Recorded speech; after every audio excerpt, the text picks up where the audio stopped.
Hola, a continuación mi compañero Luciano Revillot y quien presenta Nicolás Valenzuela explicaremos nuestra implementación de un algoritmo para sacar mínimos globales mediante el gradiente descendente. Para comenzar a entender lo que es el gradiente descendente, utilizado para encontrar el mínimo global de una función, en este caso de dos variables, lo primero es tener claro dos conceptos, lo que es el gradiente de una función f de x, y la tasa de aprendizaje del algoritmo. Como podemos ver en la imagen, en la función representada en la gráfica, si partimos de un punto arbitrario de la función, lo que hace el algoritmo es calcular el gradiente de la función, cuando este corresponde a un vector que describe la dirección en la que la función toma la mayor tasa de crecimiento. Dado que queremos obtener el mínimo global, el siguiente paso es multiplicar por -1 a este.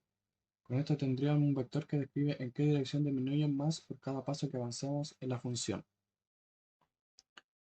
Teniendo el gradiente evaluado en el punto arbitrario que se parte, para avanzar en dirección del mínimo global, o dicho de otra forma, encontrar el siguiente punto que será más cercano al mínimo global, se resta al punto actual un escalar t llamado tasa de aprendizaje multiplicado con el gradiente evaluado de la función evaluada en x.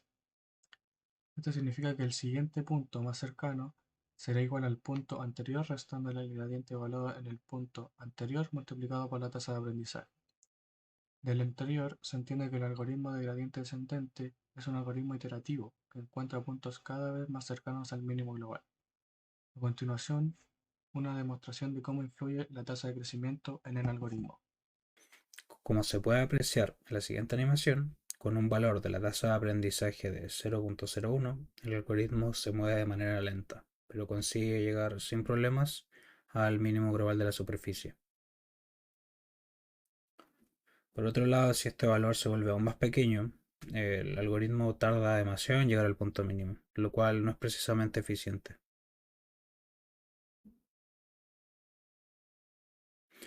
Y luego, con un valor más elevado, el algoritmo no conseguirá llegar al mínimo global, además de quedar atrapado en un bucle infinito. Esto se puede explicar de la siguiente manera. Al tener un valor de tasa de aprendizaje más alto, el algoritmo se mueve en pasos más grandes y por consecuencia no logra encontrar el mínimo global.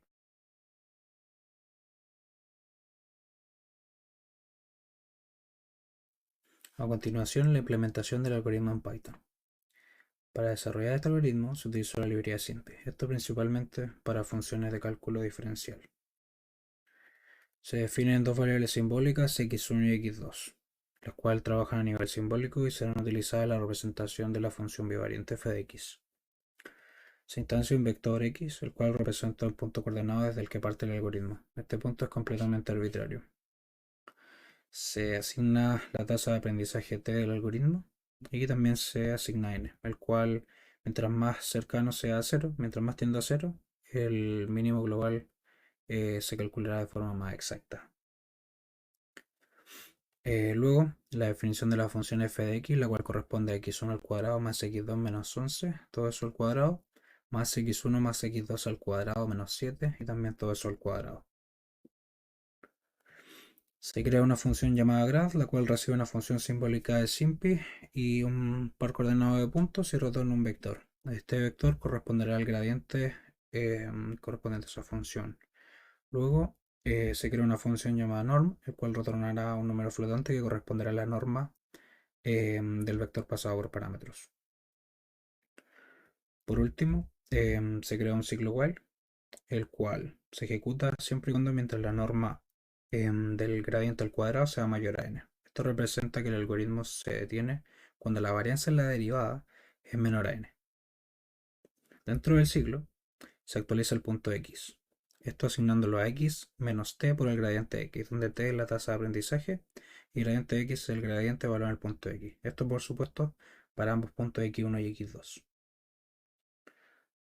Como se puede ver a la derecha, tras 15 iteraciones, se ha encontrado el mínimo, uno de los mínimos globales de la superficie función, en este caso siendo aproximadamente 3.2.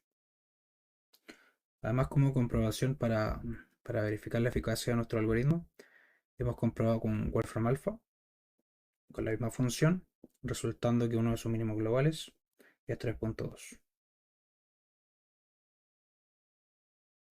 Gracias por su atención.